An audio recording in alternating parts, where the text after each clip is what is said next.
Now, the story I want to tell you today is the story of my first sailboat, Curlew 3. She came into my life just after I had turned 18, when she was given to me for $1 by some random strangers who to this day I've still never met. I'm going to tell you how that happened, but this isn't just about how I got a boat for $1, because when you get a boat, especially when you're 18 years old and you don't really know the first thing about sailing, it changes your life. So this is also a little bit of a coming-of-age story, the story of how Curlew came into my life and subsequently changed it forever. So, how in the world did this happen? Well, I was in my second year of university in Squamish, British Columbia. Although winters in Squamish are nothing like winters in other parts of Canada, they're still cold and gloomy, and so the first day of sunshine after a long winter is a joyous occasion. This year, in February, the sun finally broke through, and without really knowing where I was going, I jumped on my bike to feel the euphoria of vitamin D on my skin at long last. I ended up down at the Squamish Harbor. It seemed like the natural place to go. There was always something about boats that just pulled at my heart. I'm not exactly sure why, because I actually had barely any experience with boats. But I knew that after university, a sailboat would be my home, somehow. And on this February day, as I walked around the harbor, I stopped suddenly. There was this boat, and she was beautiful. She had this real old-world classic charm. I stood there staring at her for a while, looking at all of the details, noticing the fact that although she was clearly gorgeous, she had also fallen into some disrepair. Varnish was peeling off in large chunks. The tarps that had covered her lay in heaps half in the water. And as I stood there, a man came up to me. He asked, "Is she your boat?" I was actually a bit embarrassed. I didn't want to seem like I was snooping, so I quickly apologized and said no, it wasn't my boat, it was just really nice and it had caught my attention. The man replied, and he said, "Oh, it's okay. I was only curious because I live down at the harbor on my own boat, and I know everyone down here. The only folks I don't know are the ones who own this boat. In 3 years, I've never seen them. Shame, because if shined up a bit, this boat could win boat shows. Well, and what about you? Are you interested in boats?" I half shook my head and half nodded before replying, yeah, I'm interested in boats. I'd really like to live on one day, actually. But I'm in school right now. Definitely not the right time to go purchasing a boat. I wouldn't be able to afford it. The man nodded understandingly, but he said, "Well, I bet if you contacted the owners, wrote them a nice letter or something, they'd probably give this boat up for a pretty good price. They clearly don't have the time for it anymore." When the man left, I kept standing in front of the boat. Curlew 3, I read, painted on her side. In her window was a faded note with the owner's contact info. I wrote down their email address. When I got back to my dorm room, I sat down and I wrote them an email. It was a nice email. I told them who I was, my dreams of sailing, and I just asked them what their plans were for Curlew. I asked if somehow I could be a part of those plans. I didn't really know what could possibly come out of it, but for some reason I just felt compelled to try. I didn't hear back from them for 5 days, and I thought I probably never would. But on the 5th day, I got an email, and the email said, "She's yours. You can have her for $1.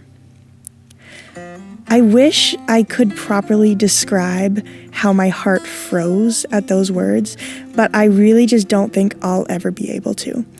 Sometimes I think the scariest and the most wonderful thing that can happen to a person is their dream coming true, because a dream is always something that hasn't happened yet.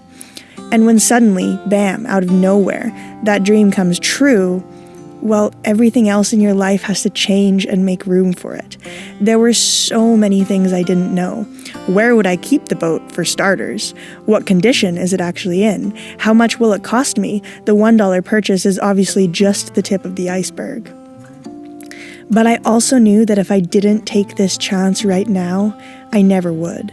And that thought, the thought that maybe I'd be too nervous to pursue something which, yes, although difficult, is exactly what I had always wanted, well, that thought scared me a whole lot more. So I sent the owners a $1 coin in the mail.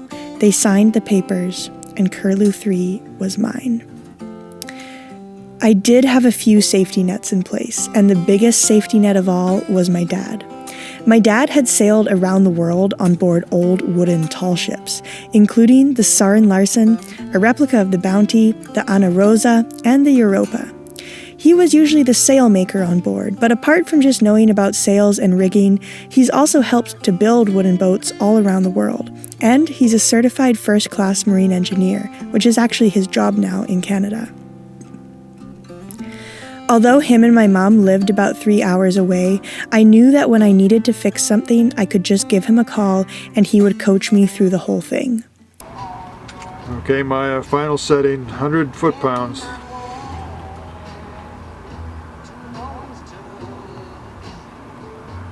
Double check it and confirm it. Do you want to double check it? Let's see. Looks good.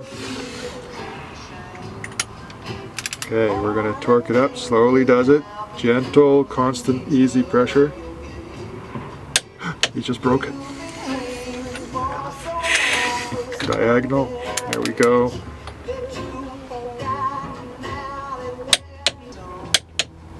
Fantastic. The head is torqued down. It's on! After months of waiting, a clean bank account, a lot of things that didn't quite go right. There we are. All right. Very good. He came to visit me often. He'd bring a whole bunch of tools, and we would spend days on the boat, working on the engine, eating burritos from our favorite local Mexican restaurant, and just getting to know each other a bit more. That's such a cool time in life, 18 years old, transitioning into the adult world, and getting to know your parents for the people they are, rather than just the folks who give you food and tell you what to do. I spent my summers working on refinishing the woodwork, spending many evenings down at the harbor, my skin tanned from the sun, my muscles weary from sanding and scraping, drinking a cold beer after work with my harbor neighbors. I invited my friends to come make dinners and play music, basking in the beauty of summertime in the Pacific Northwest. And when winter came, I moved on board and lived on my boat during the last 2 years of university. I bought a car, a little 1999 Mazda Protege, so I had total freedom to come and go as I pleased. I was 18 years old, with what I thought of as my own house, right in downtown Squamish. I don't think anything will ever compare again to the feeling that gave me. Now my dreams are coming true in an even bigger way as I prepare to sail around the world with the love of my life. But back then, life was still a brand new experience. I was learning every day, pushing my limits and my confidence. Curlew taught me that when things go wrong, I can fix them, even if I've never fixed that thing before. So basically right now, I'm refinishing the seats in the cockpit, basically doing the exact same thing that I did to the deck. So there was a bunch of old varnish on it, stripped it off with a paint scraper, which was a bit of work, and then a friend came over and helped me sand it down. So now it's all smooth and sanded down, and then I'm going to put a coat of Ceatol over it. Those are lessons that I'm still learning, but back then it was just an entirely new concept. I had never had to rely on myself so much. I had always had my parents or teachers or others immediately there to guide me. And although I still had that support, now when I came home late and found out that the bilge pump float switch had broken and was stuck on and slowly draining my new $200 battery, I had to figure that out by myself. When the wind whistled and moaned around the hills and the boats heaved at their lines, I would wake up by myself to poke my head out of the hatch and check that everything was fine in the harbor.